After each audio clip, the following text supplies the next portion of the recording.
Alrighty, and it looks like we are live for day 40. It feels like the 4 days have gone kind of quickly. Night session that looks to have been a little bit interrupted by rain here, but we're joined again by Newt, Fred, and Jorge. How are you, gentlemen? Oh, I'm doing great, man. Me and Noops have been hanging out all afternoon, so we just get to keep the good times rolling.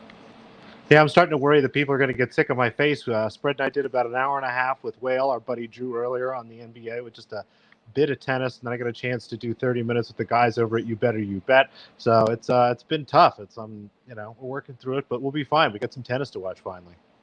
You're such an influencer. Oh, busy bee. I just talk a lot, and people need time to fill. So I'm just like basically like a doll with a string. You have me on, you pull the string. It's very easy. That's what I'm doing here. That's why I'm, know your strengths.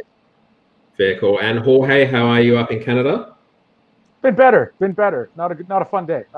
No, I would agree with you on that one. I feel like every time we plan one of these streams, I'm coming off a horror day. Slightly saved by one of your Canadian compatriots in Fosterville, but overall, not a great day for the Aussies outside of Demonor. That was a fun match to watch, though. I watched that instead of the double Canadian match. The double Canadian. Yeah, that was just two serve bots. No thanks. Well, I had high hopes for it after. I think Fosterville had four break points in the first game, which is more than I thought he was probably going to have for about 3 sets. Yeah, I mean, that set had, I think, 7 break points in it, and they all came within 2 games. All 4 for Pospisil in 1 game, all 3 for Raonic in 1 game later on in the set. The rest, just pure holds, no break points, face right to the tiebreak. Not my kind of match. Not great over the best of 5, but it was nice to see Fosterville break in that 4th set and kind of go on with it. Now, as I said when we kind of introduced, looks like rain is impacting things at the moment, but we've got a couple of games on. We've got, I don't know if King Kyrgios is in the chat or not, but we've got Chris O'Connell up against Medvedev, currently in the second set there with Medvedev at the break point there in the 3rd game. And Serena and Gasparian both on court now under a closed roof. Now, does anyone have any plays on this match? I've got Gasparian to win more than 6.5 games. We talked about this on the last scope that we did. It's just an interesting angle to bet an underdog. I don't know that you actually have a chance to win this match, but I think this has a chance to be a little more serve-oriented. I don't think that Serena is really going to go above and beyond here to try to blow her out. So I'm hoping we see like a 6-4, 6-3, worst case 7-5, 6-2 kind of thing for Gasparian. Nice start for her there, eh? Mm-hmm. And thoughts on the roof helping or hindering? I think that helps. I think that's, again, going to make this more of a serve-oriented match. I think the two of them are going to have a chance to hit their spots, which I think is what you've seen so far. I don't have the numbers in front of me, but it's been a pretty solid service game for Serena and Gasparian so far, although I believe as I was talking, she double faulted. So sorry for screwing that up. Hey, that's my job. You've taken that away from me. It's a powerful thing, the announcer jinx. We all know it. I should have listened to Doris Burke when the Mavericks were up 7 down with 49 seconds left, and she started talking about how bad they are at the end of games. I should have known. We were warned. We might talk a little bit more about the NBA later. I think, I'm obviously quite happy with my Miami Heat up 2-0. But I think, Jorge, after how did you feel, actually? We'll talk about it now. How did you feel when Torrey Craig decided that a layup was the best way to approach the last couple of seconds against Utah? I mean, I was more a baseball and tennis player growing up, but I played a little bit of basketball, and I'm pretty sure I learned by the age of 7. Like, I don't even think we use shot clocks, but just watching basketball with other people, you knew when the shot clock is off because the game clock is under 24 seconds, you hold the damn ball. I think he saw the layup and he's like, well, I don't need to hold it because if I hit this layup, it's over anyway. And then he missed the layup. Yeah, that's where it got tricky. What are you? And then that 3-pointer looked like it was in. It looked like it was good. It did. And I was like, we just lost. Like, we're out of these playoffs, out of the bubble. Like, does Torrey Craig have like 4 women lined up and only wants to go see or something? Like, or can I say that actually? I don't think I can. Mike Milbury just got fired for that with the NHL, but You know, like that's what I'm wondering. Like, what does Torrey Craig need to leave the bubble for? See, I have a soft spot for Torrey Craig because he played in Australia for a couple of years. He was one of those first players that was here for, I think was it 2 years, I think he played, and he kind of started that process when he then got drafted. That kind of led the way for LaMelo Ball and these other guys to be able to come through and play down here. But we might leave the basketball chat for there because it looks like Nukes has really genuinely jinxed the Russian now from 40 love to breakpoint down. Has not won a point since I mentioned her. There's the break. Up and hit it way out, and there's the break. That was spectacular. Oh my goodness! Didn't even double fault, Steve. So don't worry, you're still safe. You're the double fault guy. God, that was sad. I mean, she buried 2 easy shots right into the net. I mean, 4 hands with plenty of space to hit the ball into. It's not like Serena's really, kind of moving laterally. It's almost she's LeBronian, if you will, in her effort here at the beginning of the match, but didn't really matter. Yeah, and I'd worry, just about the mental effects to be up 40-love and then lose that game.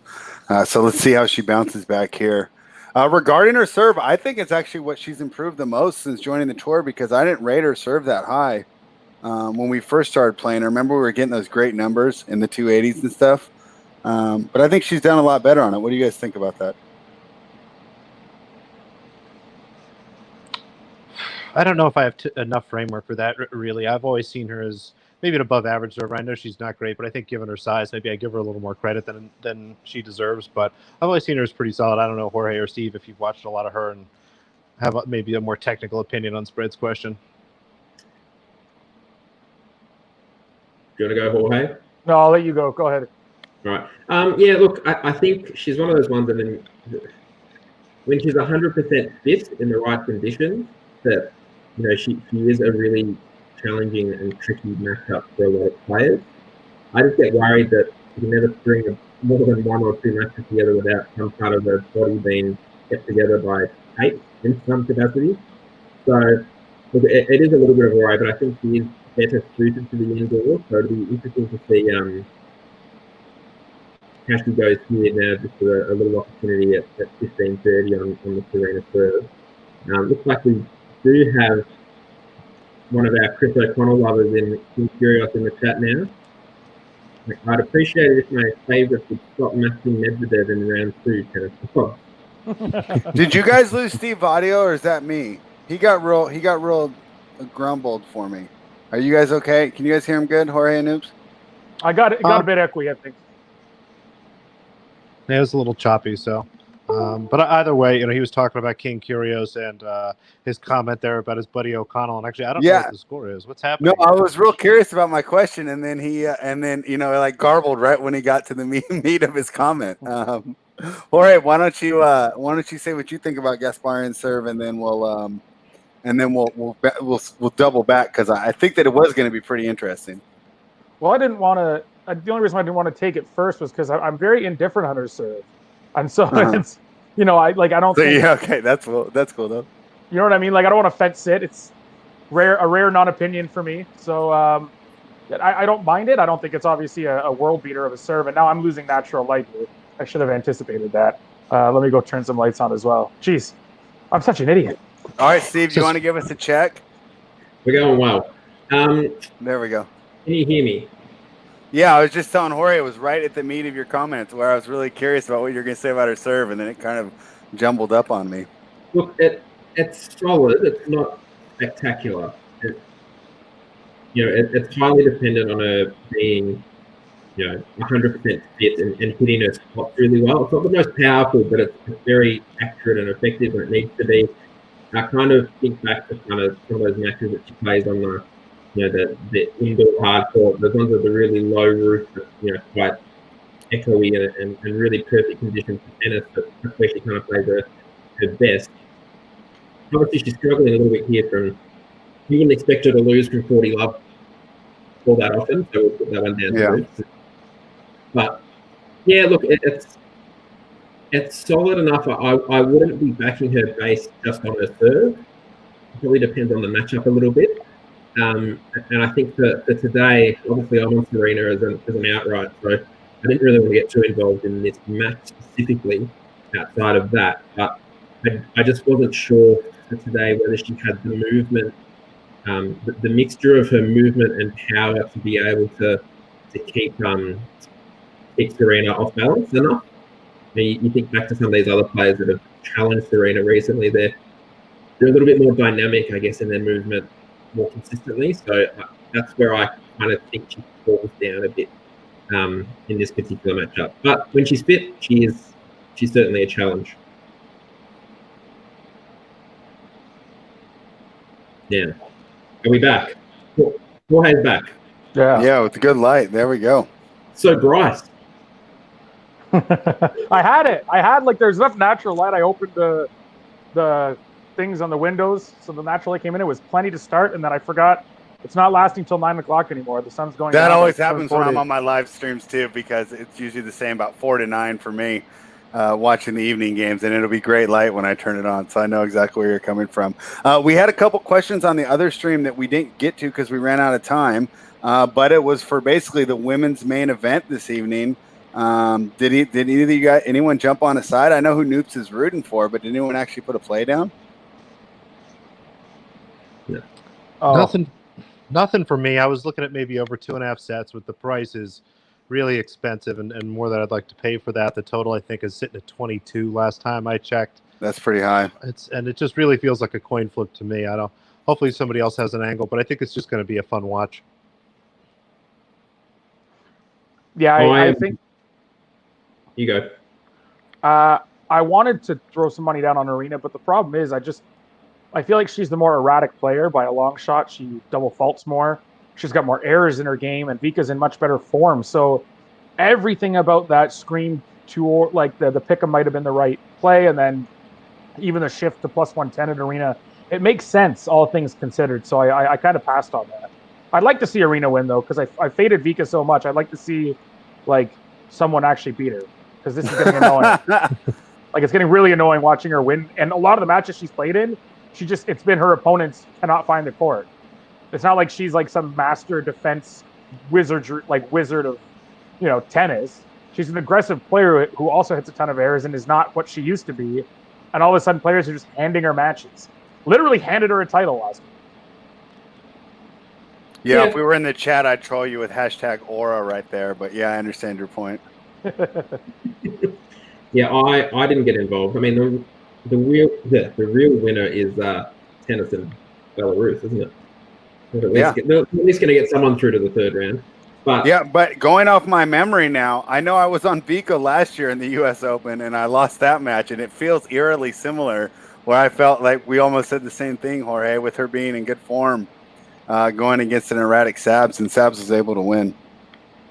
It was 2-1 last time. I'm looking to see pretty quick sets overall, 6-3, 6-3, 6-4. Azarenka winning the first, and then Sabalenka coming back. So, this might be a good one to bet live. Just kind of sit down, and anytime somebody gets broken, take them and take the other side, basically playing back and forth. Yeah, you might be able to get plus 150 on both sides. Yeah, I don't think that'd be too hard. Just having a look at their match last year and just having a look at the stats as well. So Sabalenka actually got 67% of her first serves in, which is pretty good for her.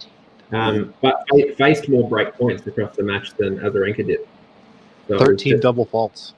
13 double faults, and saved 8 out of 12 break point opportunities compared to 5 out of 10 from Azarenka. So look, they know each other very well. They play Fed Cup together. They know each other's game. It's just going to be more a matter of who executes on the night. Do you think the roof closed helps either, one way or the other? I think it helps Sabalenka, right? I mean, I think the adjustment's fairly even. I mean, they have fairly similar games. I mean, it can't hurt, obviously. I mean, anything to reduce errors probably helps Sabalenka maybe a little more than it does Azarenka given the form. Yeah. But I think it's a fairly even lift overall. Yeah, short points probably favor Sabalenka because it keeps the match closer. Doesn't give her time to commit errors and break herself. As long as she doesn't double fault, she doesn't. It'll make sure she doesn't break herself as much. Yeah, I do think that's interesting that you say that. It's almost the time for Vika to switch into a defensive mode, and I think that she can defend a little better, despite her, decreased movement at this stage in her career. I still think she's a more natural defender, but I don't think that's the style that she naturally likes to play. So it'll be interesting if she decides to be the defender or if Sabalenka just forces it. So this is something I'll be looking for early on. Now, a question, this goes to all three of you. Just from, having watched a lot of tennis over the last 4 days, I feel like, and not just the matches that I've been involved in from a betting standpoint, it feels like there's been more roller coasters than we normally see in terms of momentum shifts and match changes. Have you had any particular matches that you've been involved with that have swung quite heavily in your favor, or obviously the ones we like to, well, we hate to remember a little bit more? Has anything gone against you in a significant way very quickly? Because I've had a couple of each. Yeah. Back in January, this one time, I had a player win for a $10 down. I guess the one that stands out in the last few days, just because I haven't had many go the right way lately, was probably Iselin Bonaventure against Shuai Zhang. That was nice to see. Primarily, looking through my spreadsheet right now, since August 21st, we're looking at something like 3-16 in terms of good to bad. So it was nice for the restart. It started out like 10 good to 6 bad, but since then it's pretty much gone. Everything's gone wrong. How about you, Fred? I was going to say my favorite, I think, so far on the positive side was yesterday. I had the over in the Zverev match, and it was Nakashima, right? And he got up to 6-2 in the second. So, it's not for sure, but it's probability is really high if he gets that second set, right? In the 90 percentile that we're going to win. He gets up 6-2. Then Zverev storms back, ties it at 6-all, and I'm just thinking, oh, this is going to mentally crush the kid. He even had a set point at, I think, 6-7, and then Nakashima was able to grab that set. So that was probably the one that I enjoyed the most as far as things going my way. Of course, we were all here for the day one where nothing went our way. Mainly the Danielle Collins melt was the one that still sticks in my mind. So let's see. My bad one, I'll start with bad, and then I've got a bad one and a pretty good one. Today I had Alms Jabeur and Kaya Kanepi over 21 games. I think when that opened, I messaged you guys. It was at plus like 104 or 2.0 far, and that was a gift. Sure enough, they come out first set tiebreaker. I've got 13 games under my belt. I just need 2 from Kanepi. Generally someone who's pretty strong serving, knows can hold, and she gets bageled. So no over there. That was pretty spectacular. On the good end, though, I think that Gracheva Mladenovic, I had the over there, and I had Gracheva. Mladenovic comes out, wins the first set 6-1. Gracheva takes it to a tiebreaker, wins to lock up the over in the second set, and then to put a big old cherry on top of it, hands out the bagel to win the match. So, back-to-back days, got some nice money from Gracheva, and then gave most of it back on the Kanepi over. And on that Mladenovic match, I'd love to hear your guys' opinion. Now, Kiki said, hey, the second set's on me. I blew those. That's my bad. But in the third set, I just wanted to get out of New York because I think that these COVID protocols are ridiculous. Because remember, we had talked about her basically being confined from her room, and then she wasn't even allowed to use the treadmills or the practice courts or something like that. What do you guys think of how this has all been handled so far? Because I think that was the biggest, strongest statement from a player besides Dominic Thiem or Benoit Paire against the bubble protocol so far. I think she's absolutely full of it. If she had won that second set with her, I think 3 match points at 5-2. Yeah. At love 40 or 40 love. I think it was love 40. I think it was Gracheva had to save them. Are you telling me she would have been like, oh, okay, I won the match, but I'm still going to tank my third round now? Not a chance. Not a chance that she looks at this field and says, this might be my best chance to win a Grand Slam for the rest of my career, but I don't like the protocols, so I'm going to tank. She's full of it. She blew it in the second, and so she just tanked the third. Probably used that as an excuse because her attitude was garbage. No, do not tell me that it was the protocols, because she would have played hard in her third round. and she would have kept trying to win as long as she was there. Protocols be damned, she would have dealt with them. I think, yeah, I also agree that her responses wouldn't have been anywhere near as pointed had she won 6-1, 6-2. But I've noticed, and I don't know whether it's because, so when the players finish their matches now, they're straight off the court and into their Zoom press conferences with whoever wants to get there. They're still kind of in the heat of the moment. They're still, like, they haven't quite cooled off as to what's happened.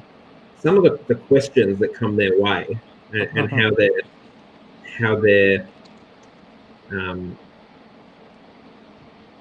what's the best way to word the way that they're skewed to produce basically some sort of, like in this instance, the prisoner comment that Mladenovic made.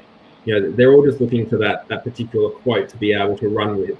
I think for her, had she had her time again, and she did tweet a little bit later that that was, well, she congratulated her opponent and handled it much better. But it's that heat of the moment, straight into the press conference over Zoom with people firing questions from all around the world, that you're going to slip up sometimes, I think, if you haven't quite sat down and taken a breath after a result like that. But did you guys see the person who had the 18 leg or parlay for you guys? Oh yeah, the 20 to win 66K. Yeah. Oh, what a bummer. And wait, did they lose it on Mladenovic? Yeah, they got 17 out of 18. No. So 20 to win 66K, or it might have been 66,000 pounds, which is even more. No, it was Australian. Oh, okay. Yeah. So I think it was that they went to bed. I think it was all overnight. They went to bed with Mladenovic, Jordan Thompson, and Mannarino left. Yeah. So then Mladenovic lost from 6-1, 5-1. And then Jordan Thompson gets it done in 4 sets, and Mannarino beats Sock in straight. So it was the only losing leg out of 18. The odds of 3,325 to 1. So that's like, you have that thought, and like I have it when you wake up in the morning, or when the time zones aren't friendly and you go and check you check the results. You'd be spewing going through, yep, tick, tick, tick. And then I actually didn't realize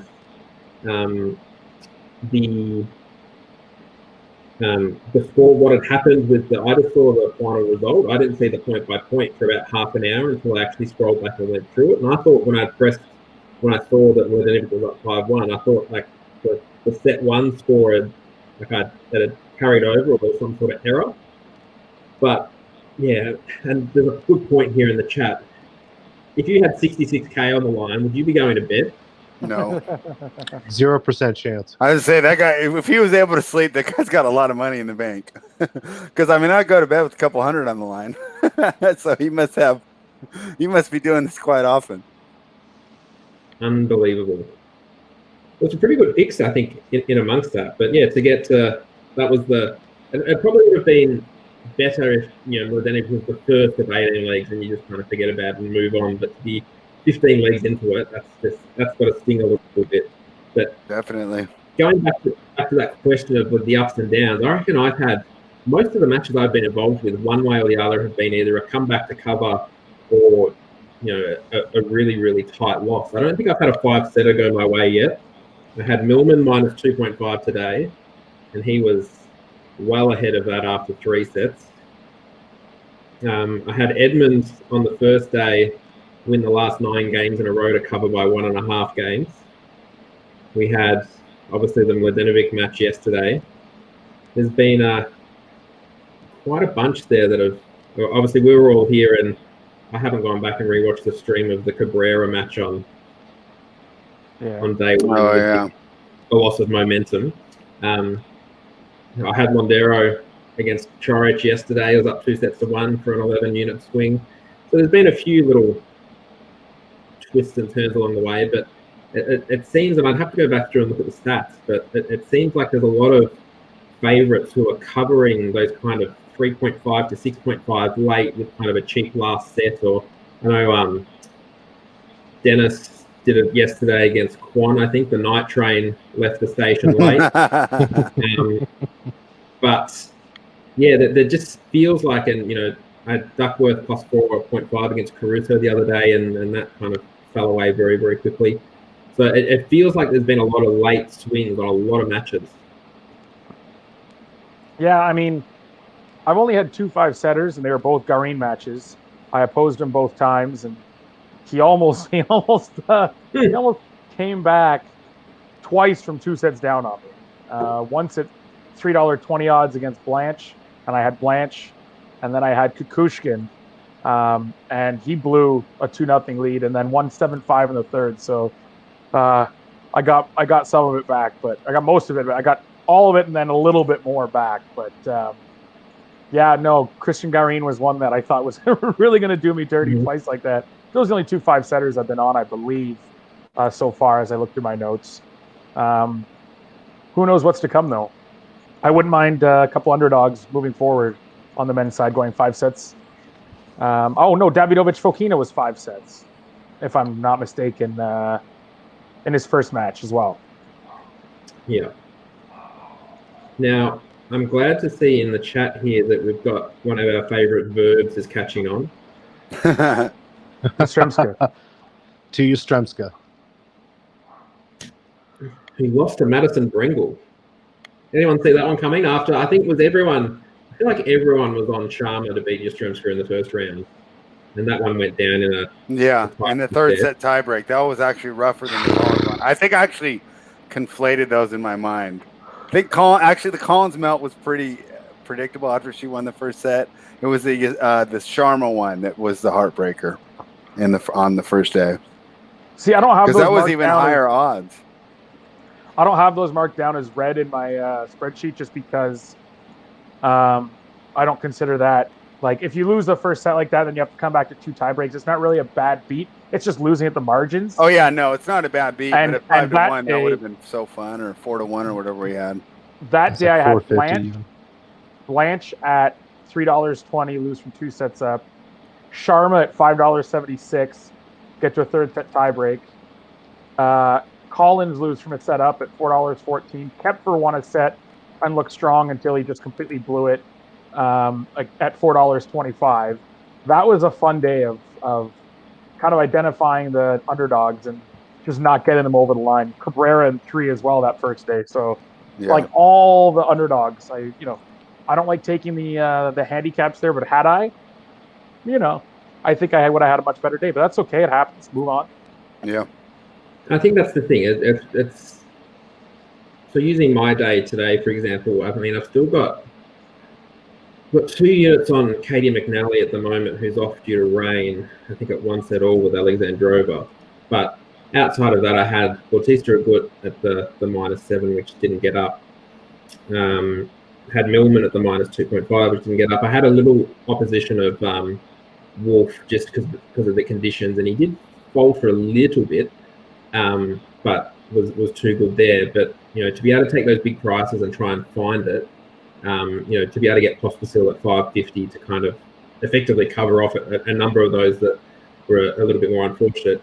That's the game you play sometimes with the big prices. There are big swings, and if you can handle it and you have the bankroll and strategy, and you're strict and can follow it appropriately, then it's not too bad. I see Noops there nodding his head. Is that due to a particular break of serve, or are you watching the NBA? No, I'm watching the Serena Gasparian match, and there's been a lot going on. I feel kind of neglected, frankly. I was really sad there for a minute because Gasparian got broken for a second time, but then she somehow broke Serena Williams. But I was actually nodding in relation to your comment, in terms of betting dogs and making sure that as long as you do your bankroll management, you make sure that the value is good and long term, that kind of stuff will catch up. So as sad as it was to lose Sharma, Jorge made a good point. It was not something you should feel really bad. It's not like she came out and crushed her the first set and, blew it. But it was fun, and I agree with all your points about bankroll and stuff like that. And it would be really nice if Gasparian would hold here and stay on track here for over 6.5. Yeah. Now, Jorge, did you watch the Kukushkin match in round 2? Because I know you were on him, weren't you? Yeah, no, I didn't. I turned it off after the second because he just looked so strong. And then I started noticing the third as I was watching other matches, but monitoring the live scores, kind of like we're doing right now. Mhm. A lot more, far more break points for Garin, and I was like, oh gosh, here we go. And then I think Garin was up and he recovered the break, and then he gave it back again. And then I was like, when that happens and he starts getting broken quite often, it tells me that Garin wasn't out of energy as I thought he might have been after the first two sets. Um, Mhm. and then I didn't tune back in until the fifth set. I just, Yeah. as I saw him down a break in the fourth, I said, "Forget this. I'm not going to frustrate myself." So I was happy that he ended up. How often does that happen? I think when you're down Mm, two sets and you come back and win the next two, you almost those players that win the first two almost never ever win. yeah. And this is probably a little bit of a spoiler alert for an article that will be added in a little bit, but I have taken an interest tomorrow in Thompson at the minus 4.5 against Kukushkin, just because he did have a medical timeout late. And looking at his body language, I know he got away with it there in the fifth set. But when you go back through the stats of Jordan Thompson's first two rounds, I think it's something he's earned something like 36 break point opportunities against two big servers. It looks like this is probably going to be the best opportunity for Thompson to ever make the fourth round of the slam. Yeah, yeah. He's got not a similar style per se, but he's neither of these guys are going to hammer the ball off the court, right? None of them are going to serve each other off the court. But he's just I think, far more proficient.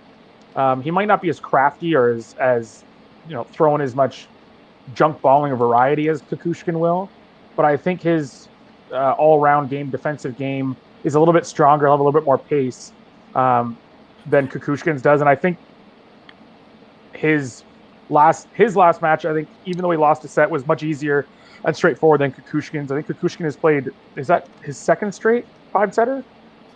No. Did he get through the first one relatively easily? I can't remember here. Yeah, it was fairly straightforward against Balaz, but a couple of those sets, he was down a break there as well. Like, he goes down a break and recovers it fairly often. So you know what the look there might be, as we're talking about this match in particular. If you have bet 365 to anyone in the chat, I'd look up the total breaks and breaks for each player in that match. It's likely to go 4 sets, so you're not going to run out of time to accumulate your breaks. And they've both done it plenty, and they've both had weak service games plenty in their first 2 matches. So I'm trying total breaks of serve is at over 7.5 for $2.10 or plus 110. To me, I mean, 8 breaks of serve across 4 sets between these two, potentially 5 sets. Unless this is a straightforward Thompson win, I think that's a nice number. Kukushkin's 2.5 at $1.61, so it's a little bit juicy. But Kukushkin to break once a set and you get home. I like those numbers there. Sounds good to me. Now, how are you going there, Noops? How's the 8th game of this set going? It's pretty rough here. We're at deuce. Gasparian just saved break point with a really nice forehand backhand combination. I forgot how pretty her backhand was. Hit some really nice backhands here. Yeah. But used the backhand to get Serena set on one side of the court, moved all the way over to the other, knowing the angle shot was coming, and put a really nice forehand in. But cannot seem to get a first serve in here, which is not great. I mean, she's doing really well on points when we get into rallies. But just really struggling to get her serve in here, which is disappointing, to say the least. Now, another match that we have up tonight is, there's a very strong Canadian presence at the moment in the men's, isn't there? With Milos and Fosterville coming back into the fray. We've got Felix versus Andy Murray. Any thoughts on that particular match? Is anyone involved in any capacity? I'm not. Yeah, I took Felix here. I feel like Andy is the type of guy who not similar to Djokovic in the sense that, he'll look gassed and he'll mope around the court, and all of a sudden, boom, here comes the 3-set comeback, and then, oh, my feet, my big toes are killing, and then I feel like tonight he might be just fine, but I think this line was a little off. There's only 3.5 games. Felix is much younger. If he can, continue to improve on serve, he's got the much better game in service games. I think he'll have his break opportunities, and I do think that long match will come back to bite Andy a bit. I think the fact that Thiago served really well and Felix's returning wasn't really up to snuff the last match, kind of distorted this a little bit. Mhm. And I'm fine with that. It was an off night for Felix. I don't think he's a terrible returner by any means. I don't think he's perfect on return, but it's not like, he's, oh boy, it's not like Shapovalov. It's not like it's been multiple years of just frustrating to watch this player on return. So Mhm. I'm more than willing to back Felix in this spot. I'm mixing up my Canadian. And I think we see a third Canadian through to the third round. By the way, this is the first time 4 Canadian men had been in the second round of a slam. I think in 60 years was the stat I saw earlier. So between Bianca, when she eventually comes back, and Layla coming up the ranks on the women's side, and Jeannie sure to be dominating the ITF tour at some point. And then these 4 young men, Canadian tennis is easily the highest point it's ever been. Spread. When's the last time Jorge said something nice about Jeannie Bouchard? Well, he did say dominating the ITF. I think that was like Margarita But it was Gasparian sorta with nice. the beautiful backhanded compliment. What do you want me to say? It's She would sorta lose everything nice. at the ITF too? I mean, that was a backhanded compliment at least. But probably about 2015. So it's only been 5 years ago. Isn't that long? None of us are that young that 5 years ago. Hey, at 2015, it would have been quite called for. I mean, boy, did she look like she was going to take over. Yeah, and then Yeah. Kvitova crushed her spirit in the final Yeah. of Wimbledon. Mm-hmm. And bye-bye.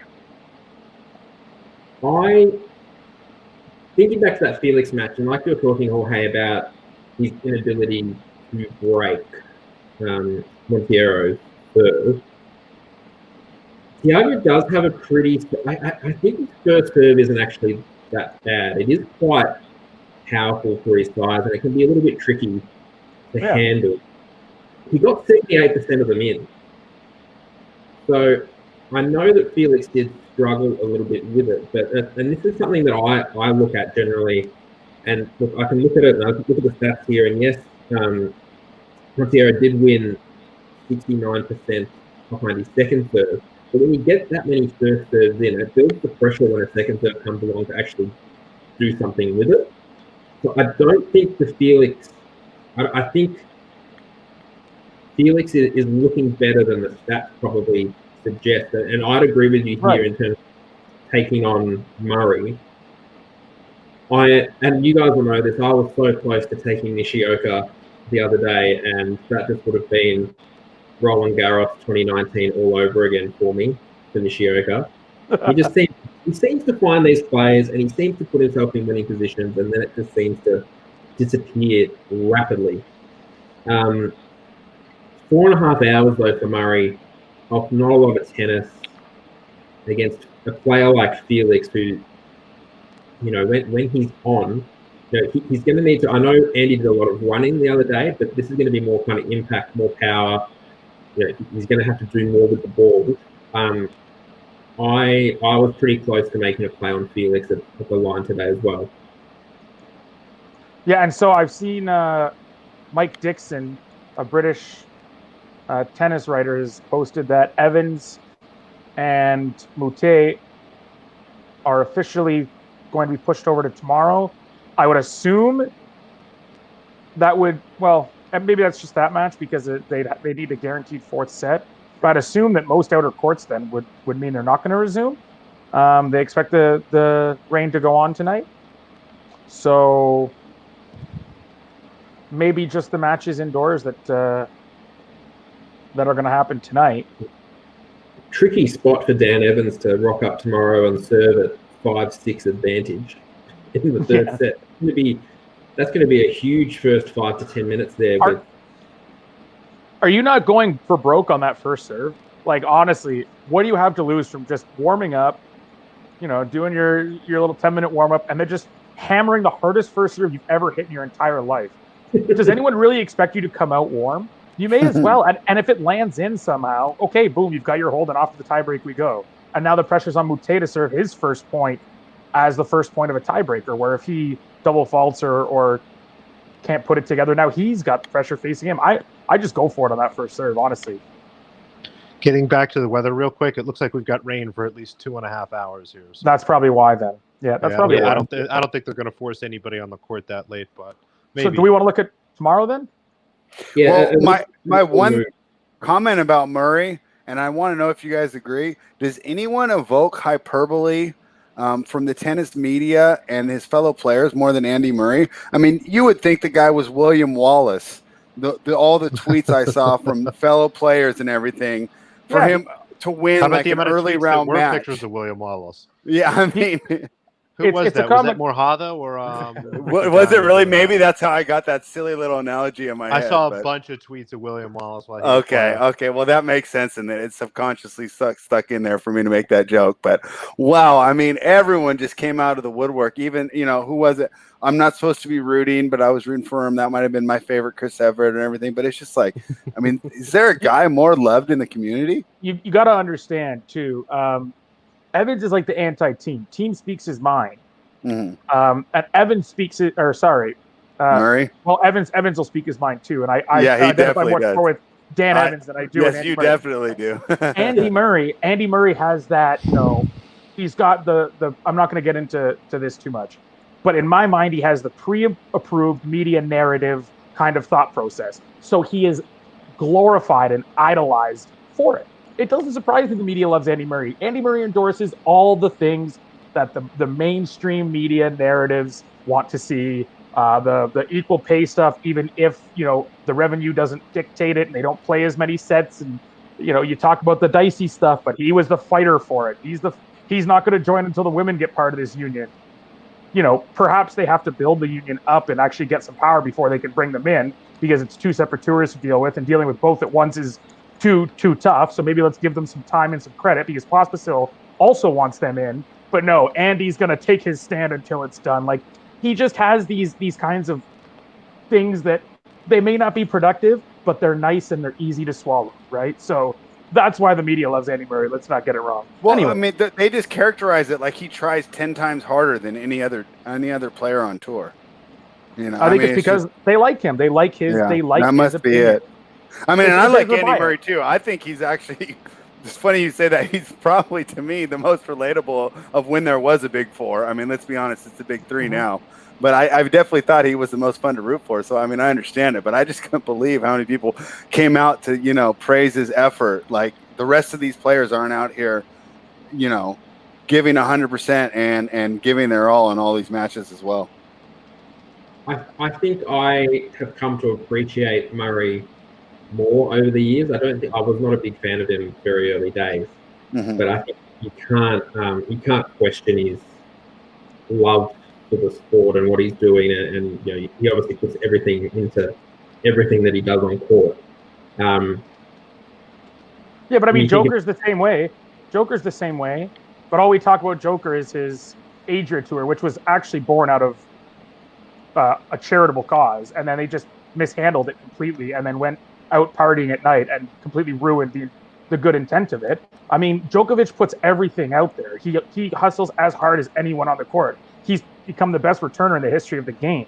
He doesn't get the same media love and narrative after he wins a tight fifth setter against another one of the big five that Murray does. Let's face it, when he beat Fed at Wimbledon, they called it great, but they didn't fawn over him the way they'll fawn over Murray. So I just think that, again, there's two different, everyone's got bias. I have bias. I probably have bias against Murray for that reason.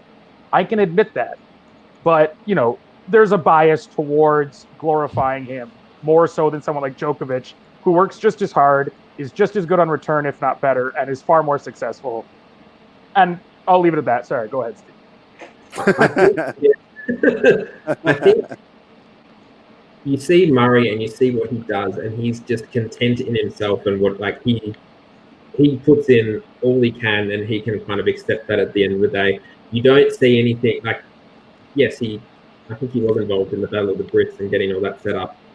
I think Djokovic, at the end of the day, if you look at what he's been able to produce in terms of results and everything on court, will probably go down as the greatest of all time.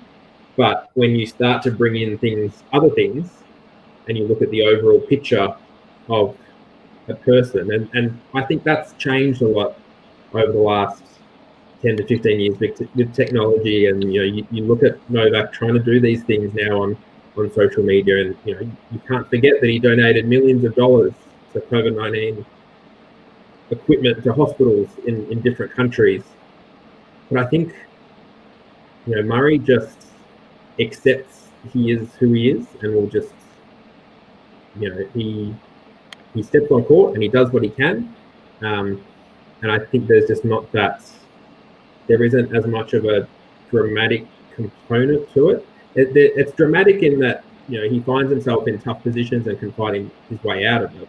But I don't think I think it's hard to compare the two of them in terms of the response the media will give them, because everyone knows at the moment that if you say something negative about, one of the big three, you're going to get two-thirds of the people who follow particular players are going to be on your side. So if you can figure out the right spot to take, then a lot of people are going to take the bait. Yeah, that's a good point. Now we'll just have a look here. It looks like you had yourself a hold there, Noobs. Yeah, we got a hold. I need some sort of a miracle here. It was a tough hold, and I'm hoping Serena succumbs to your normal tennis thing where she blows a couple break points and it goes to deuce and she can't quite get the break and then is tired, and maybe Gasparian could get a break here. But I need 5 games from Margarita. Not feeling great about it, if you couldn't tell. Yeah, no kidding. Imagine you but did she not do this to Suckery too? Is this not how Suckery came back from relatively handled in the first set to the second set, having to come back from 5-3 down and bam? Well, that was a good day, wasn't it? It was quite a bit that of was fun. Yeah. So we have hope. Let's just hope we see that again. Even if you're down 5-3, who knows? That's just neither player really is chasing down balls. I mean, both have lost a lot of points just standing going which drives me nuts. You're standing there, put your racket out. Come on. Try to get something on it. But let's see. Nice start here from Serena. Looks like she's at 30 love. Gasparian misses with the backhand there. Again, I'm just hoping at some point the two of them kind of get bored and just want to settle in and do some serves. And Serena's trying to work on her serve. Lets Gasparian get some points by her or something. I don't know. I need help. Need a lot of help. Oh, beautiful ace by Serena. Her serve is really starting to get into some form here. She's hit some really nice ones right down the tee. Now, a question for tomorrow. We might roll through a couple of the matches. But Yeah, I have a couple I have questions on, Steve, when you're done. You go. Okay, so what I've been doing is I've been trying to find matches that are pretty close and have competent servers, and I'm taking the overs. And I had 3 that I was going to take, and I wanted your guys' opinion. Shapovalov Fritz, Mannarino Zverev, and Tsitsipas Coric were the 3 that I had circled as over spots. What do you guys think? I'm not sure on Tsitsipas Coric. As much as I don't like Tsitsipas's return game, I think here he's got a good shot to pick up a break each one of the 3 sets. And Borna has not looked tough at all. His Andahar match, he won the last 2 sets comfortably. His first set, he was a mess. I think he was a mess in his second round match too. He's just a mess more often than not, to be honest. I'm not sure I love that one. Mannarino Zverev. Shapo Fritz isn't a terrible look. I still think I like Shapovalov a bit better of a returner, even though he's frustrating at times than Fritz is. And I don't think he gives away as many points on serve, to be honest, as Fritz does. I think that's why he holds so well. He's also a more dynamic player for me. And Mannarino, I'm very close to wondering if he loves to play long matches. He loves to just toy with guys like Zverev, extend the rallies and let them A, make errors, and B, frustrate themselves. And what does Zverev do so well? Commits errors, lets them get to him, and then starts double faulting. That matchup just screams take a shot. On that particular match, I think, and you look when Zverev is low on confidence, he kind of reverts back to his backhand because it's his most stable shot. His forehand can kind of disappear on him. His serve, well, we know where that can go. I just don't know if that, in rallying, it just doesn't match up as well against Mannarino's forehand. And I think it's going to be I do like the over in that one, and I've been sitting on playing Mannarino in some capacity in this match for quite a while, just because he's sitting there. He's over $5, I think, at the moment, or plus 400. Oh wow! At most books, and just looking at I do prefer Zverev against bigger hitters. So Nakashima, that didn't phase me as much. I don't, he did do well through sets 3 and 4, but he didn't have the experience edge. I just think if that serve goes missing, I just haven't seen enough from him. And so much of his semi-final run in Melbourne was based on a really, really high first serve percentage. So when you take that run away, I just don't think the form's as great as it perhaps looks on paper. And Mannarino is a player I would hate to play best of 5 against. And Jack Sock found that out the hard way. Yeah, he did. Spread, what number do you have on the total there? I'm seeing pretty juicy 36, so you maybe have a 37.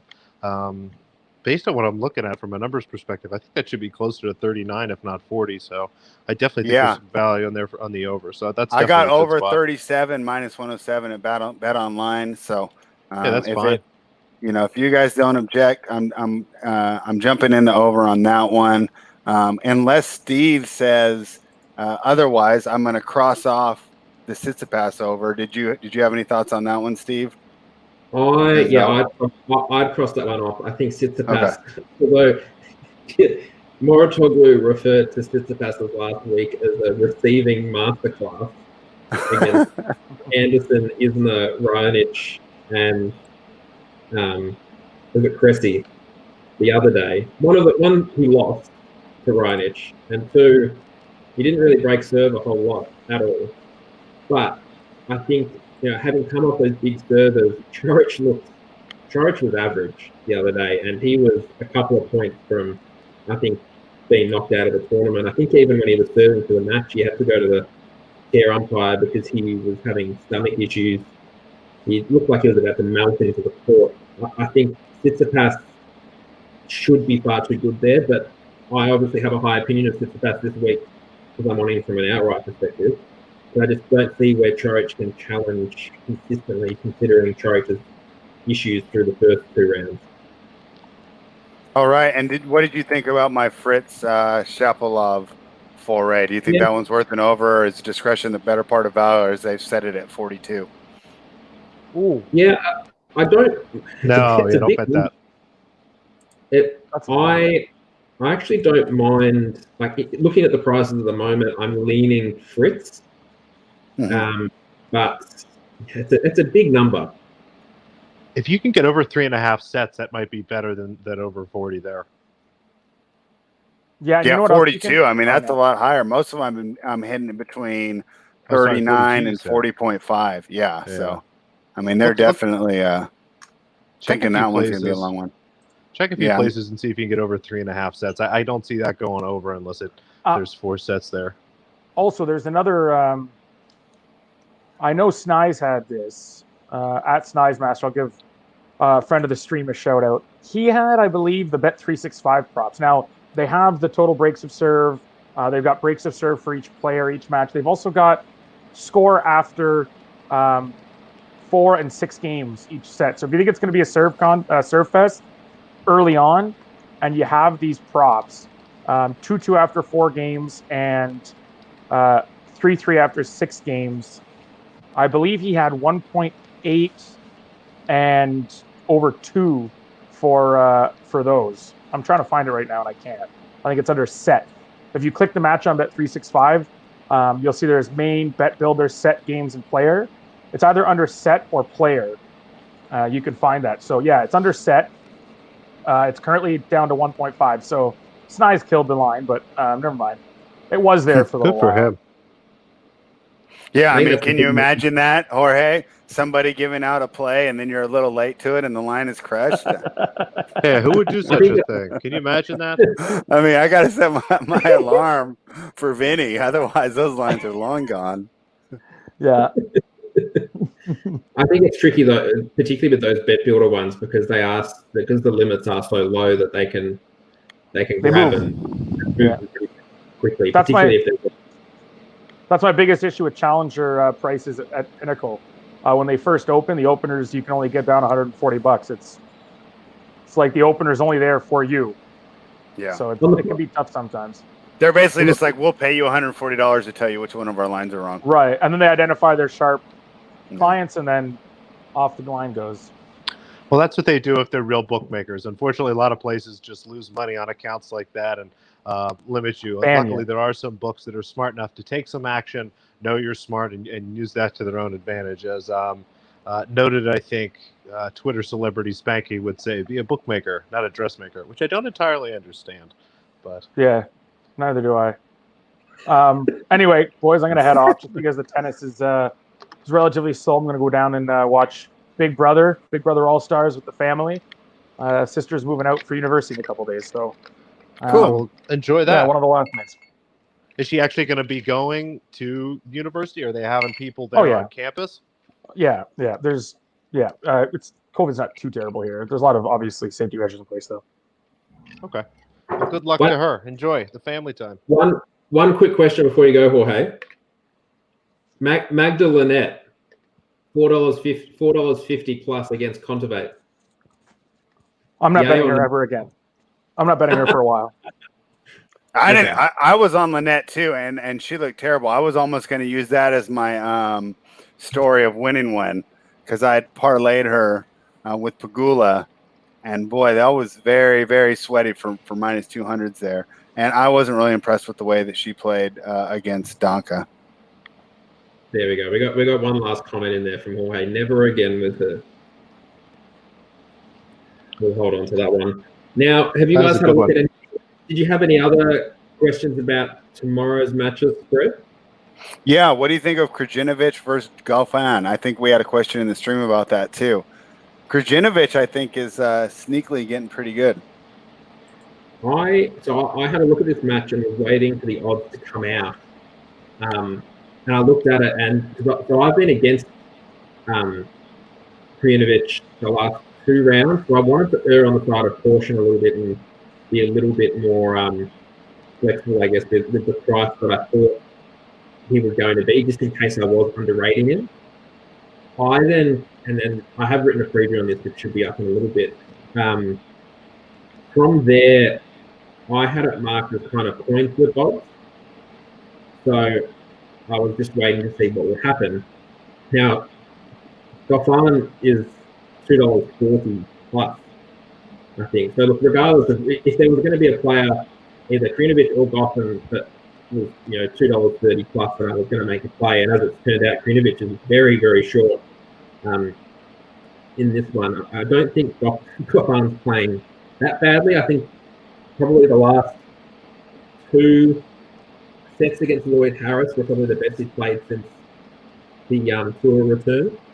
So I don't think you can I just can't take Krajinovic at such a short price. All right. So now, what do you think about him overall? I think he's pretty impressive for the players that aren't really talked about a lot. I think he's certainly improving. I think Janko Tsarevic in the coach's box seems to have helped him quite a bit. Mm-hmm. I'm looking forward to seeing him, I guess, for the rest of the year, because he is good. He doesn't really have a weakness in terms of the surface. His game can translate across all of them. My big worry for him is still over the best of 5 format compared to best of 3. He's had the advantage of being able to get things done pretty comfortably in the first 2 rounds, so he hasn't had to exert too much. But looking at, I would have loved to have seen him drop the second set in that first round against Ymer and have to play from 1 set all, just to see where he was at. But that one wasn't to be. But look, I think he's certainly going to be moving up the rankings, and I think, he made that final, I think, in the Masters 1000 in Paris all those years ago, and he probably got a little bit ahead of himself in terms of expectations from there. But I think now we're starting to see more consistent tennis from him. I just don't see him as value in the particular matchup tomorrow. Any chance that ends up indoors? I know Krajinovic is a lot better when he ends up indoors. I know that they probably won't have the roof shut. I think the weather's okay tomorrow. But any chance that's on a big court where wind will have a little less impact, do you think? Let me just have a look, because the schedule is out for tomorrow. I don't think they were on. He's an 8 a.m. match. 11 so, and I spread. I'm wondering who would be on the show court there at 8 a.m. Probably just wait till 9 and put Naomi on. That would be my guess for the big courts. And then maybe Shapovalov Fritz on the big courts. I'll check out the OOP and not just guess, though. Yeah, I think big Uh, courts have been starting an hour later. Yeah. So Arthur Ashe's Osaka and then the Fritz Chapo match. Oh, well, see, I'm pretty good at guessing them then. The interesting one that's at night, which probably favours Kvitova, is that Kvitova-Pegula one. They've got night session on Arthur Ashe, which will be an interesting. That's a big stage for Pegula, who's been playing pretty well, but looked to really struggle, I guess, in patches against Flipkins in the last round. Yeah, I think anytime a player plays Flipkins for the first time, and that was their first time, it's really tough because she brings a lot of variety. I know I make fun of her quite a bit, but the reason she is a coach to a lot of these players is she has fantastic technique. She has a really great brain for tennis, and I think Pegula kind of got put through the ringer there and actually might be happier having somebody like Kvitova that. Not that Kvitova isn't a thinker and not a builder of points, but her approach, I think, is a lot more simple than maybe what you see in Flipkins. I have some Pegula money line. I was a little disappointed in some of the pricing. Unfortunately, the market got her team total right. It's right around 10 and a half. I was hoping for like an 8 or a 9. But like her money line tomorrow, I think that Pegula can be competitive again against what I think is a little more straightforward match. But Spread, I know that you have a lot more experience playing tennis and watching. Frankly, did what I just say make any sense to you? Do you think that there's any value in maybe it being a little easier to play against somebody like Kvitova instead of somebody like Flipkins for a young player like Pegula? Yes, I pretty much agree with everything except for the fact that Kvitova is left-handed, which could be tricky. I'd have to check Pegula's results. Some people are more comfortable with it. Steve will love this. I actually liked playing left-handers when I played, so some people are more comfortable with it. What did you like about it? That I could hit my forehand to their backhand, so I could just hit forehands cross court all day. But what I think that I disagree with you with is I really wasn't impressed by the Flipkins performance at all. Like I do, everything you say is right about that. But she just didn't look 100%. I'm a little worried about that leg that we joke about has, a pound of tape on it all the time. She didn't look 100%, and it just felt like she failed to put away the match in a lot of positions where she could, and she had a lot of unforced errors that I didn't think that Flipkins necessarily coaxed.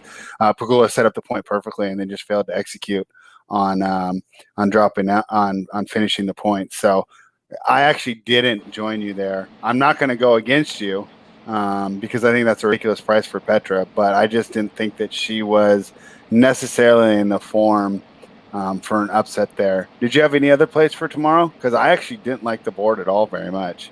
Well, going back to your lefty comment, this now makes me really nervous and disappointed. I didn't think to look at this. 1, 2, 3, 4. She is 1-4 in her last 5 matches against left-handers. Lost to Townsend 6-4, 7-6 at the Australian Open this year. Lost to Bonaventure in 3 sets in Seoul last year. Beat Buzarnescu in Cincinnati.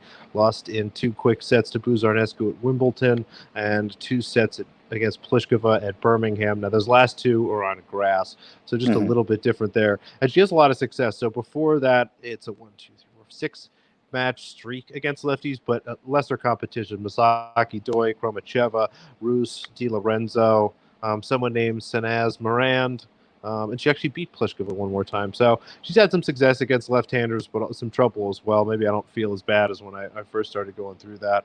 Let me pull up the schedule tomorrow. I think I had a couple other plays as I go through the list here.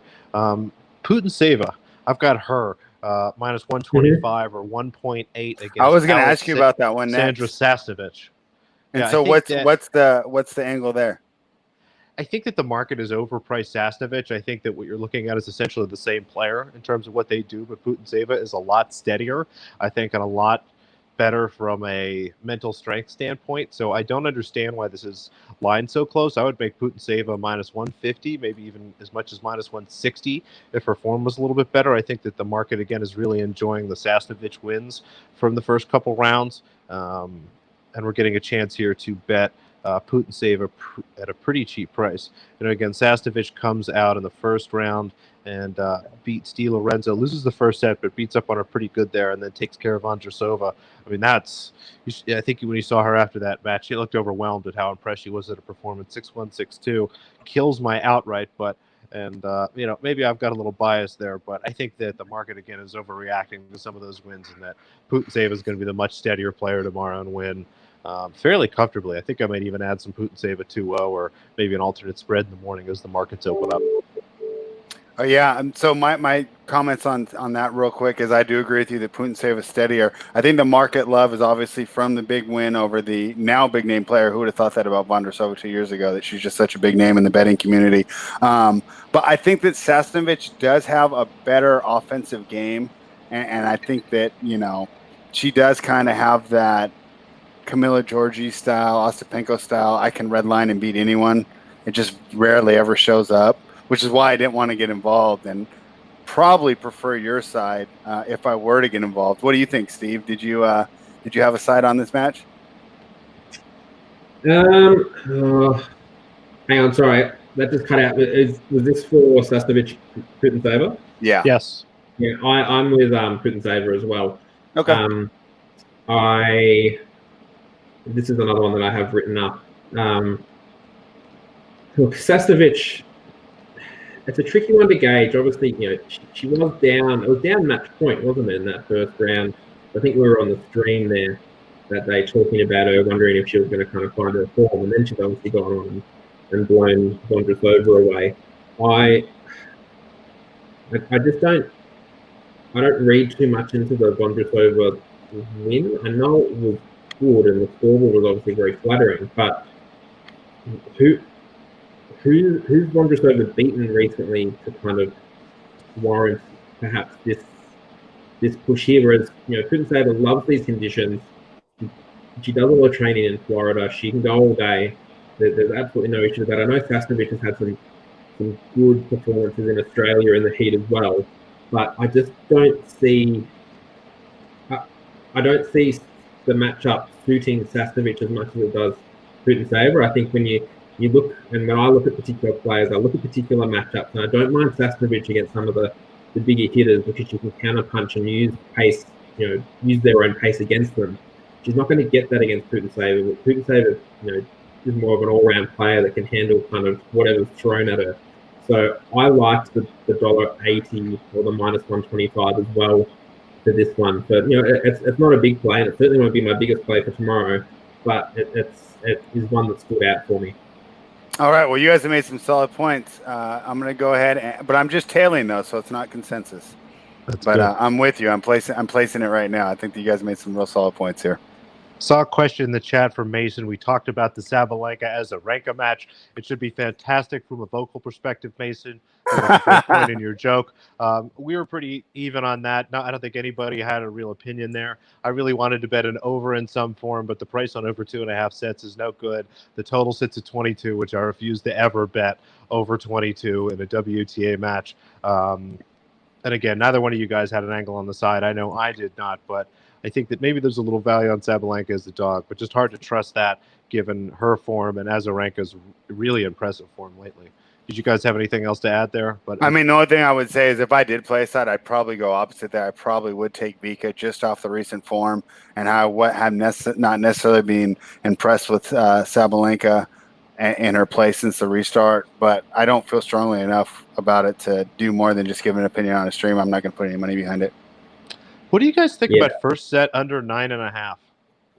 I know that I talked about betting the over, but I'm going to go back and just double check some numbers. If memory serves me, the two of these players tend to play very quick starting sets. Like if this is going to go over, it really is going to be 2.5 sets. Do you guys have any opinion on that? Do you think that, you know, whoever leads the serve is going to get the break, or maybe I can get 2 breaks from somebody else? I don't know. I'm not sold. It's not a market I play a lot. I guess another thing to mention for Mason too is we do have some loud grunting going on here, and the roof's going to be closed, so there's going to be a bit of an echo on the television. Right? One of the benefits of no fans. Yeah, I don't. Which we can stop bringing up on the broadcast. By the way, we know no one is there. Stop talking about it. Isn't there anyone there? And I know it's tough. Like they're doing all this coverage, they have to be on there for all these hours. But do you think there's enough tennis to talk about? Do you think that anyone needs to be reminded that no one's there? Do you think that we don't remember that every single freaking time we see the stands and there's nothing? Do you think it's, not incredibly painful for anyone that lives within driving distance, or God forbid, someone who lives on the other side of planet Earth that was already building, a vacation around going to watch the U.S. Open, to be reminded that they can't go? Can we stop talking about this, for Christ's sake? Actually, I do have a question on the no fans. Obviously, they've tried, and it looks like they've experimented a bit. Well, in some of the matches I've watched, with different camera angles to try and kind of tighten things up a bit, to try and avoid showing the lack of crowd. What have you thought of kind of the lower angles that they've been producing across some of the last couple of weeks and matches that are broadcast on TV? I'm used to it because they use that a lot of times on the Tennis Channel Plus, where I'm betting some obscure match in the first round between two players who aren't gonna win the tournament, but it's the one I decided to bet on. But I personally don't like the view as much because I can't see the depth of the person closest to me, how far those ground strokes are going. The cool advantage as a spectator, though, is you can see the spins a lot better. So I think visually it's pretty pleasing, but for tape study, I don't like it. My only complaint is that some of those lower angles only give the opportunity to see one player versus the other. The camera angles that I've liked, but I'm still not used to yet, is the drone shot. I assume it's a drone anyway. It's some sort of mobile camera that is floating over the top. I've actually really enjoyed that, and I hope that they find some way to make that a little steadier. Frankly, it make me a little woozy when they leave it on too much, but I really like that angle. Like, again, that camera just like, I think maybe they need to look at what the NFL's doing and what the XFL used to do. Basically, I think it was as simple as running a cable basically across like the top of it and have a camera that kind of moves back and forth. But I've enjoyed that angle, and some of the lower angles, like you said, spread is interesting from seeing the spin. But I don't like that you end up seeing one player more than the other. Yeah, that's fair. Now, did you have any other plays for tomorrow, Noobs, or was that it for your bunch? Let's see. The next one that I had was Gracheva Martic over. Let me see. I think I got that at 20. I was confused as why that was so low. I had that line closer to 21 myself. I think that, Martic maybe is a little overrated, frankly, on hard courts. She has some good numbers there from a hold break perspective, but her finishes aren't spectacular. And I think that Gracheva's in pretty good form, and we'll get an opportunity there. So I've got over 20 games. Either one of you like or dislike that? I mean, there's two ways that you look at her performance the other day against Mladenovic. You look at the fact that she came back and then won the first at 12, but then you also need to consider that she was, 1-6, 1-5 down. There's very contrasting performances there. I haven't been impressed with Martic since the tour restarted across the clay and then also this week. So look, it's one. I mean, I'm still working through. I've got a short list of 12 plays now for tomorrow, so I'm still working through them a little bit. But that is one that is on the list. Is opposing Martic in some way, be it an overall maybe a plus game. We're just going to take a second. I actually switched to the basketball game. Prayers up for Kyle Lowry, who's walking off the floor. I won't say exactly what his injury is, but he has ice going down the front of his shorts, and he's kind of stumbling forward. And I think he'll be back in the game in a minute or two, but just needs a break. Poor Kyle there. Oh, yeah, I just saw the replay. That's terrible. Now, on your Gracheva play, I was going to say I'm not that impressed at all. I thought that her win against Badoza was quite pedestrian and just a matter of Badoza not playing well. And then Steve said it about the Kiki match. So I'm a little worried that even though, like, you're probably correct that Martic is overrated on hards, it's like we always talk about finding the right fade spot. I don't know if Gracheva is the right fade spot.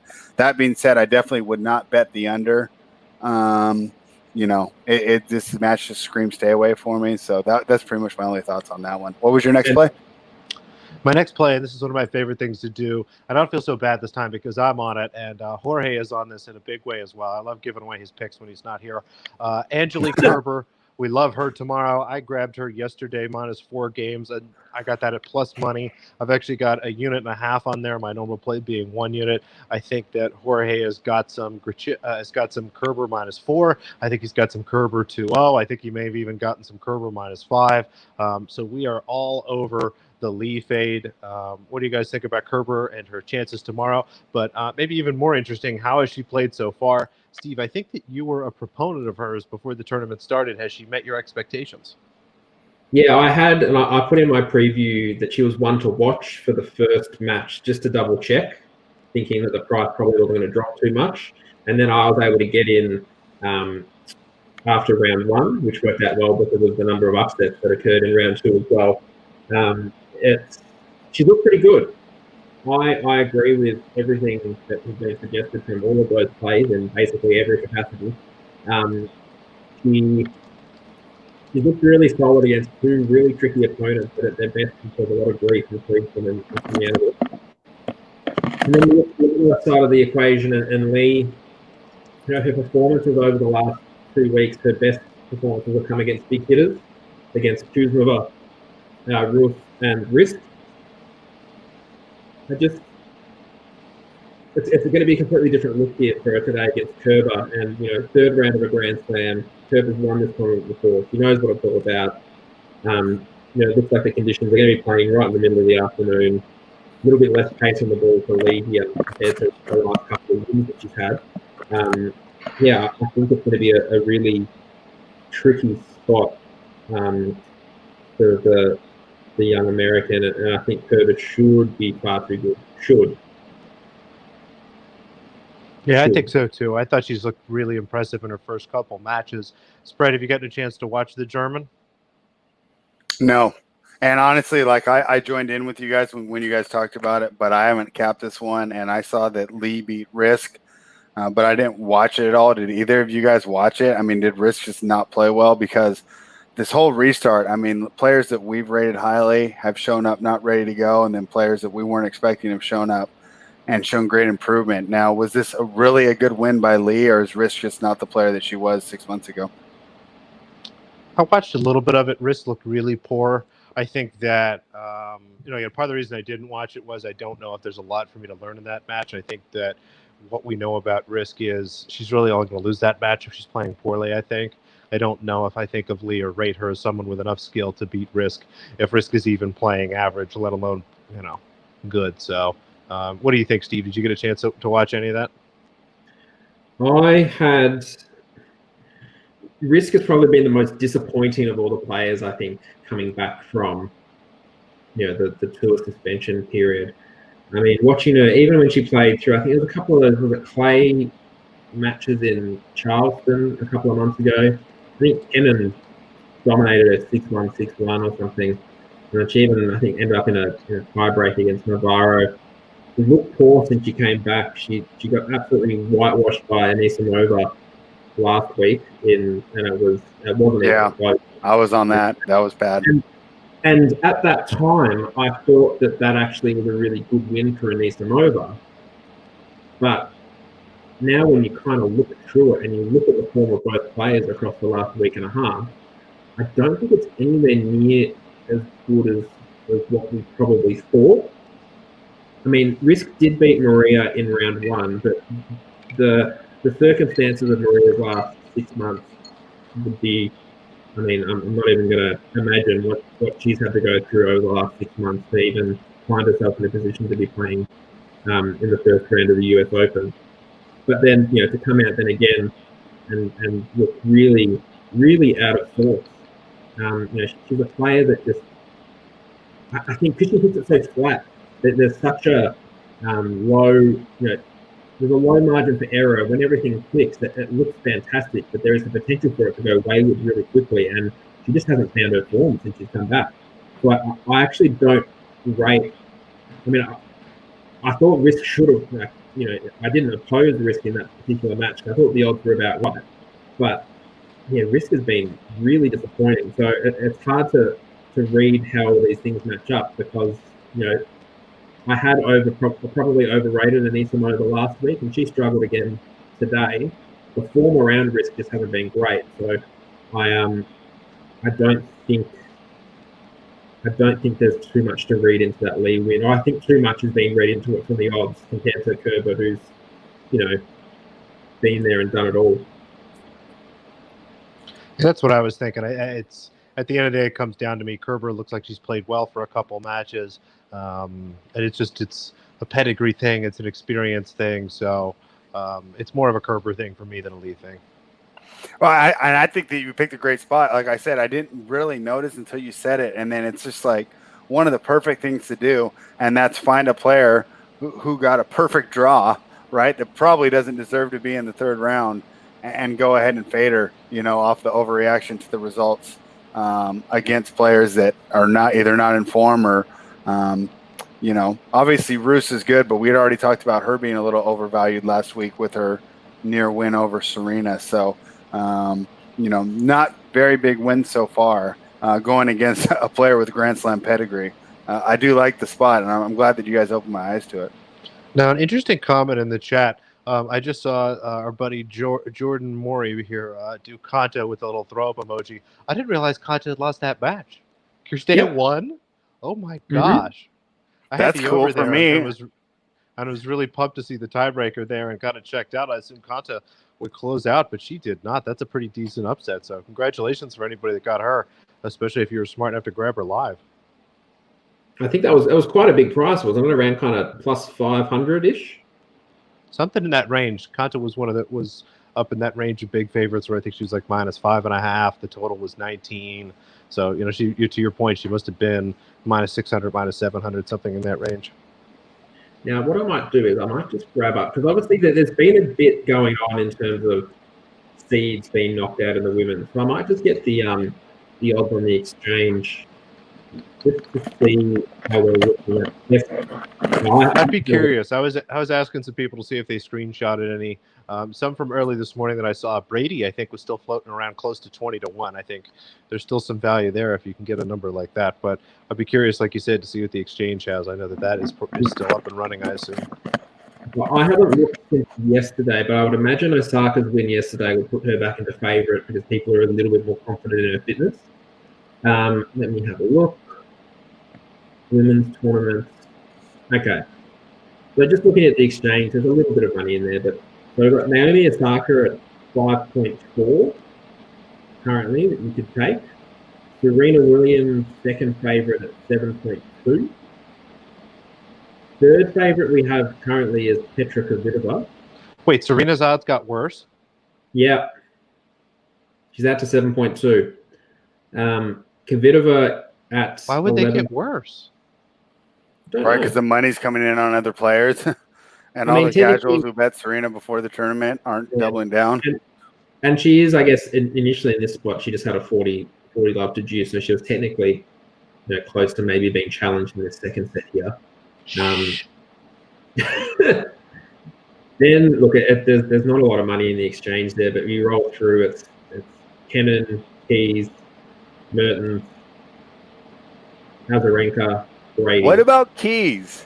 She looked pretty good today. Yeah, can she do it 5 more times?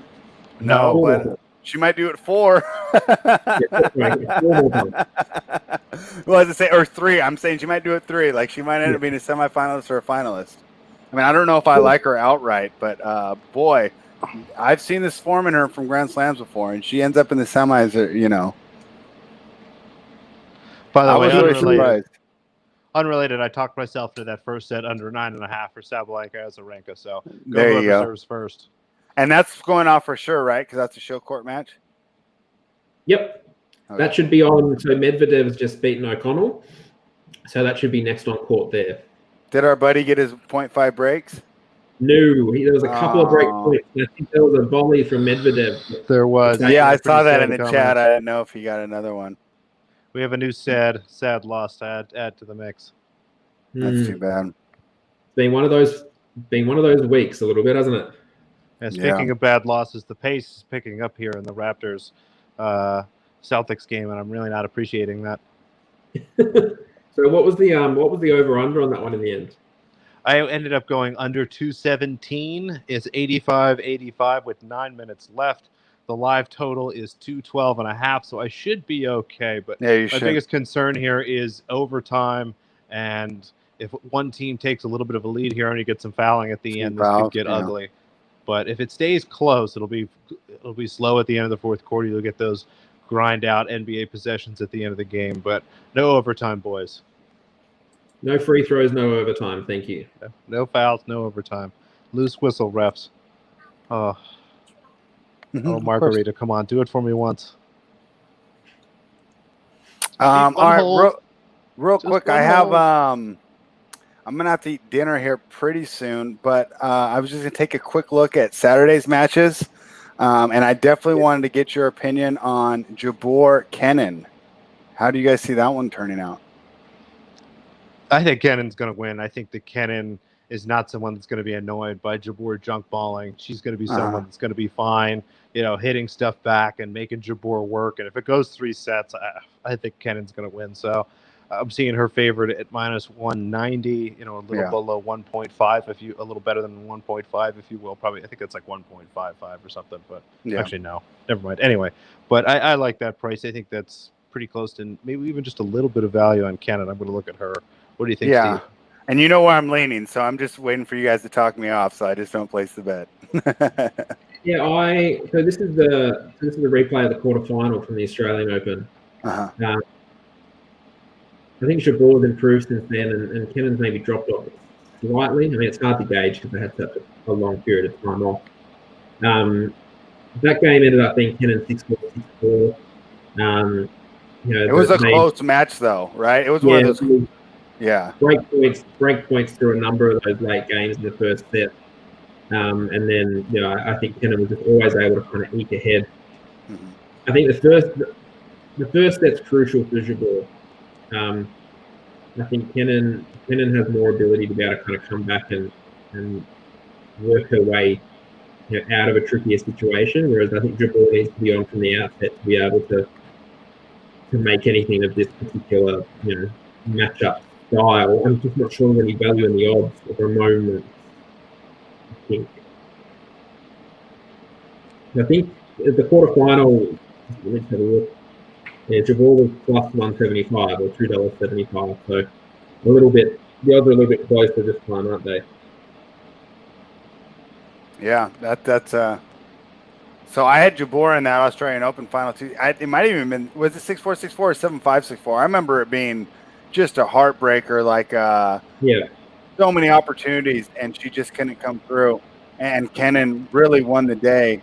Mentally, I didn't feel like she won it with her ground strokes. She won it by being tougher and sticking to her guns on those big points. And Jabeur just couldn't break through on the big points. But it being so close, and like I said, I felt like it was closer than the score line indicated. Like I felt like when I was done, I had watched like a tiebreaker in the third set. So that was what had maybe made me see a little appeal in that one. Obviously, with the Jabeur outright, Kenin wasn't the opponent I was hoping for here. I was hoping she would have been bounced at this point, but that didn't happen, and she's playing pretty well. Sakkari versus Anisimova. Are you guys going to get involved in this one at all? I want to bet Anisimova. I just like her. I think that she's starting to play herself into some form. I don't necessarily think highly of Sakkari. I think that she's a nice player. She works hard, but at the end of the day, when she's faced with someone that's more talented than her, is not capable of winning. And I think of Anisimova being a little more talented than her. I'm probably not going to bet it. I'm trying to see what the price is right now. Now on Odds Portal, I'm seeing Anisimova minus 122. I'm going to give that kind of a long think. It might be a spot where I look to do kind of an alt spread thing instead of the money line there, but we'll see. I favor Anisimova there, though. Yeah, doesn't it seem a little short to be getting a player with that much talent whose shoulder seems to be doing better? That's kind of what I was thinking. What do you think, Steve? Yeah, I think the odds look about right for this one. I mean, Sakkari, you know what you're going to get from her. I mean, I know spread. You're not a big fan of her second serve action at the moment, but I think Anisimova, there's still quite a big gulf between her best and worst, and you can still see both of them in the same match. Yeah, it's going to be a tricky one. I think that there are a number of other matches that I prefer to this one, but it'll be interesting to see who can take advantage of this particular section of the draw to make a real push for the second week. Yeah, it should be a fun match for sure, even if you don't get involved. The other ones seem fairly straightforward. Is Pironkova's run end here against Donna? No clue what to do with that. I don't either. Just absolutely no idea. Yeah, I probably agree with you there. I think I'm just going to bet an under there just because whatever happens probably happens quickly or something. I love it. I don't know. I needed to handicap that one a little bit more. It's so tough. I have no data on Pirankova. I have no tape on her really besides the last couple matches. I mean, how do you make a decision like that? Yeah, true. Yeah, it's hard to judge, and I think it's one of those ones you just need to kind of watch and let it go through in a way that's. Yeah, the total's 20.5. I think I'm just going to go under there. Hopefully some people bet some over and I can get some under 21 tomorrow, but I'm seeing 20.5. I don't mind an under there. Which looks pretty good, Pirankova. Coming off of 38 months without tennis. Yeah. You don't just lose it overnight. And look, probably she's coming fresh, which is probably a good thing for her. Yeah, That's why Serena spends all that time talking about being a mom. It's a superpower. Yeah, tricky one. I mean, Donna hasn't particularly stood out to me in terms of, playing great tennis. She was on the brink in round one. Yeah, it's a bit of a funny one, that one. The one that I'm interested in, and this will kind of follow on and part of my hesitation for supporting your Madison Keys Quest spread is Madison Keys versus Alizé Cornet. Yeah, I had to get your opinion on that before I go. That's probably the match that interests me most out of the ones that are already scheduled for that day. Wow. Okay. Let me hear more. So I have Cornet. Cornet was one of my trading selections along with Putin for the tournament. So this would be nice for her to kind of take a bit of a scalp. I don't know. I just think, if Keys is going to find herself in trouble, it's going to be against, a player of style to Cornet. I think Keys, the match will be on her racket, but she looks awfully short of the odds that have come out at the moment. She looks like she's about minus 300. What is it, minus 300? Or maybe minus 250. That's not out of a lot of places because Cornet only won a couple of hours ago. But yeah, I'm not sure about that match. It might even. I'd probably be inclined to go for Cornet if it's scheduled as a night session match. I don't see it on Bet Online right now. Let me check 5 Dimes. I think there's just a couple of local books here that have started to price something up. So I wouldn't take too much into it because they can move quite a bit. But definitely, if you can get Cornet over that kind of $2.75, into the over $3 or plus 200, it might be a little interesting spot there, particularly if they play at night. We saw Keys struggle in the late session playing against Shakur in the similar conditions last week. And she doesn't like it when opponents hit it and keep it flat. She likes it sitting up in her hitting zone so she can really, almost take the net out of it a little bit and hit through with a little bit more purpose. So, Cornet will be a tricky matchup, I think, in the conditions, and I do hope that I hope that's scheduled as a night match. Because if it is, then I'll probably be getting involved at Cornet's price, looking at what's on offer at the moment. Yeah, they don't have times for Saturday yet.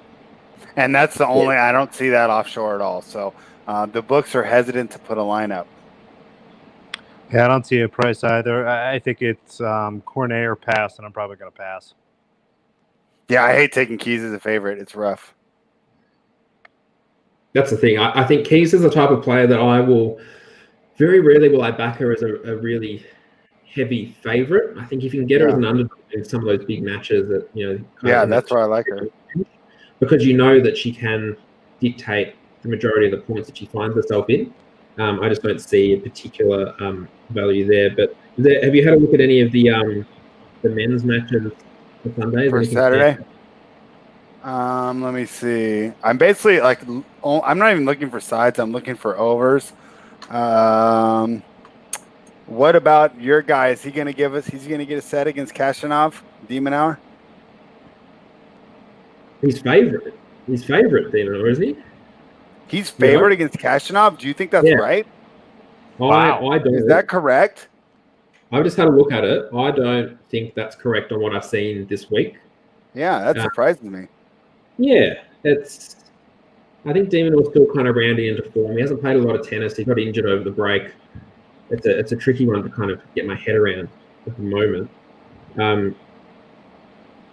Something that a match that has caught my eye, and I'll be fascinated to see how it unfolds.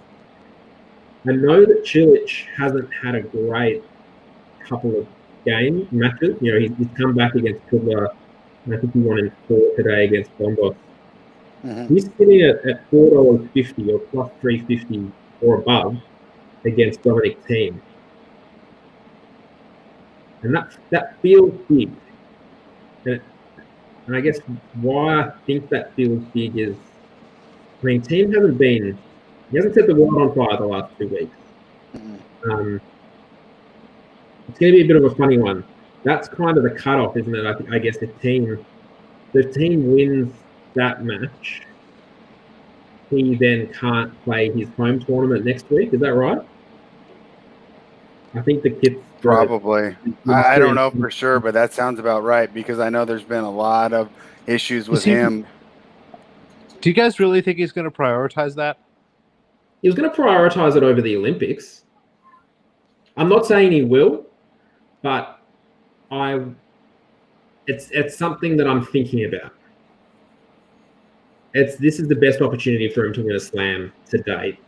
But I'm just the dynamic around that whole situation, and the fact that the US Open brought in a particular rule that top 10 players, if they wanted to play in Austria, they had to come to the US Open and lose.